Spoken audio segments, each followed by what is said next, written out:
నిన్న దేవుని గుడికి పోతే కూడా గవే మాటలు, గవే గవే బూతులు. ఎక్కడ ఉన్నానన్న సోయే లేదు, బళ్ళే ఉన్నా గుళ్ళే ఉన్న సోయి కూడా లేకుండా ముఖ్యమంత్రి ఇదంత నీచంగా దిగజారి మాట్లాడుతున్నాడు కదా. నువ్వు మాట్లాడే మాట మాట్లాడడానికి నువ్వు ముఖ్యమంత్రి కావాలనా? మరి రత్నపురంలో రోడ్డు మీద పొదుపుకంగా ఎవరికి ఇంతంత పోసి అప్పచెప్పినా అద్భుతంగా మాట్లాడుతుంది నీ గురించి. నీ గురించి అంతకంటే గొప్పగా మాట్లాడుతారు. ఇక అవి కావు కదా మన స్థాయిలో ఉన్న వాళ్ళని చేయాల్సింది. తప్పుడు మాటలు, తప్పుడు వ్యవహారాలు, ఎదురుగా మాట్లాడి దమ్ము లెక్క సాటుగా మాట్లాడి చిట్చాట్ల పేరు మీద రాయించడాలు,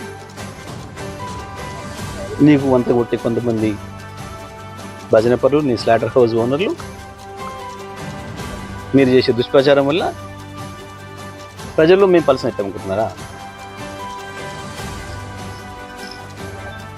నేను మొన్ననే చెప్పిన, ఢిల్లీలో చీకటి ఒప్పందం జరిగిన రోజు తెల్లవారు చెప్పిన నేను, నీ భాగవతం బయట పెట్టినా ఇక ఇవాళ మళ్ళీ మొదలు పెడతాడు. మళ్ళీ ఏదో కేసీఆర్ మీద, ఈ కేటీఆర్ మీద ఈ కేసు, ఆ కేసు, ఈడీలు, ఏసీబీలు అని మాట్లాడతాడు.